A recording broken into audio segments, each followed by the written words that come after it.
بسم اللہ الرحمن الرحیم۔ السلام علیکم ناظرین۔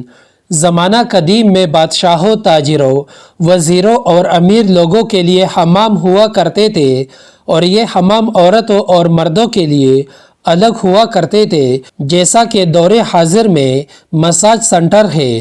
اس دور میں حمام ہوا کرتے تھے۔ پرانے وقتوں میں ایک لڑکا جس کا نام نسوخ تھا، وہ لڑکی بن کر ایک حمام میں عورتوں، لڑکیوں، شہزادیوں کو نہلایا کرتا تھا اور ان کے مساج کیا کرتا تھا۔ اس کا تعلق اسرائیل سے تھا۔ نسوخ ایک عورت نما آدمی تھا، باریک آواز، بغیر داڑھی اور نازک مزاج کسی حسین لڑکی کی طرح نظر آتا تھا۔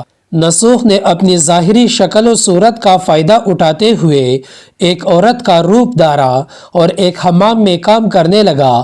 وہ حمام عورتوں کا تھا اور اسرائیل کے بادشاہ کی ملکہ اور اس کی بیٹی سے لے کر تاجروں اور امیر لوگوں کی بیویوں اور بیٹیوں سمیت عورتیں اس حمام میں اپنا مساج کروانے آیا کرتی تھی۔ نسوخ ان عورتوں کا مساج کرتا تھا اور ان کو نہلایا بھی کرتا تھا، جس سے نسوخ ان حسین و جمیل اور نرم و نازک جسم والی عورتوں سے اپنی شہوتناک آنکھوں کی لذت پوری کرتا۔ اور نسوخ یہ کام اتنی مہارت سے کرتا تھا کہ جو عورت ایک مرتبہ نسوخ سے مساج کروا لیتی وہ اس کی گرویدہ ہو جاتی اور پھر ہر مرتبہ اس سے ہی مساج کرواتی تھی۔ ان عورتوں میں ملکہ، شہزادی اور دیگر امیر لوگوں کی عورتیں بھی شامل تھیں۔ نسوخ کی حقیقت کوئی نہ جانتا تھا۔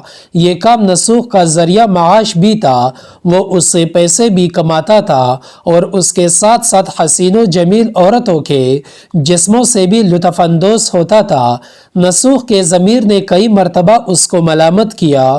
ضمیر کی ملامت پر نسوخ توبہ کر لیتا اور اس شیطانی عمل سے دور رہنے کا ارادہ کرتا، لیکن پھر وہ توبہ توڑ دیتا۔ پھر ایک دن بادشاہ کی بیٹی حمام میں ہمیشہ کی طرح نسوخ سے مساج کروانے گئی۔ مساج کے بعد پتہ چلا کہ شہزادی کا ہیروں سے جڑا ہار نہیں مل رہا۔ شہزادی نے حکم دیا کہ سب کی تلاشی لی جائے۔ نسوخ اپنا راز پاش ہونے کے ڈر سے ایک جانب جا کر چھپ گیا اور دل میں سوچنے لگا اور کہنے لگا، یا اللہ مجھے معاف کر دے اور میرا راز رکھ لے۔ میں آئندہ کے بعد اس شیطانی عمل سے توبہ کرتا ہوں۔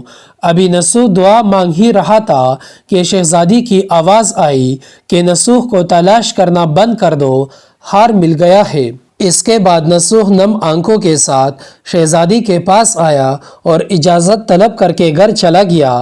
گھر جانے کے بعد بھی اس نے خوب آہو پکار کی، چونکہ وہ قدرت کا کرشمہ دیکھ چکا تھا اور اس نے اب سچی توبہ کر لی تھی۔ اس نے حمام جانا بھی بند کر دیا، جس کی وجہ سے کافی دن بعد شہزادی نے نسوخ کی غیر موجودگی کی وجہ سے اسے پیغام بھیجا اور حمام میں آ کر مساج کرنے کا کہا، لیکن نسوخ نے اس بہانے سے بات ٹال دی کہ اس کے ہاتھوں میں درد ہے، جس کی وجہ سے وہ مساج نہیں کر سکتا۔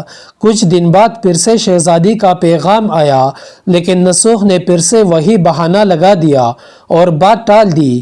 نسوخ نے سوچا کہ اب اس کا اس شہر میں رہنا مشکل ہو رہا ہے، چونکہ شہر کی تمام عورتیں نسوخ سے مساج کروانے کی عادی ہو چکی تھی اور اس کی مہارت کی گرویدہ تھی۔ چنانچہ نسوخ اس شہر سے کہیں دور ایک پہاڑی پر چلا گیا اور وہاں ڈیرا لگا کر یاد الہی میں مشغول ہو گیا۔ ایک دن اس نے اپنے پاس ایک بھینس کو دیکھا جو کہ گھاس کھا رہی تھی۔ اس نے سوچا کہ شاید یہ کسی چرواہے کی بھینس یہاں آ گئی ہے۔ جب تک اس کا مالک نہیں آ جاتا میں اس کی دیکھ بھال کر لیتا ہوں اور جب وہ واپس آئے گا اسے واپس دے دوں گا۔ یہ سوچ کر اس نے بھینس کو ساتھ لیا اور چلا گیا۔ ایک دن ایک تجارتی قافلہ راستہ بھٹک کر نسوخ کے پاس آ پہنچا۔ قافلے کے لوگ پیاس سے نڈال تھے۔ انہوں نے نسوخ سے پانی طلب کیا تو نسوخ نے سب کو بھینس کا دودھ پلایا۔ سب نے پیٹ بھر کر دودھ پیا اور نسوخ سے شہر کا راستہ معلوم کیا تو نسوخ نے شہر کا قریب ترین راستہ انہیں بتایا۔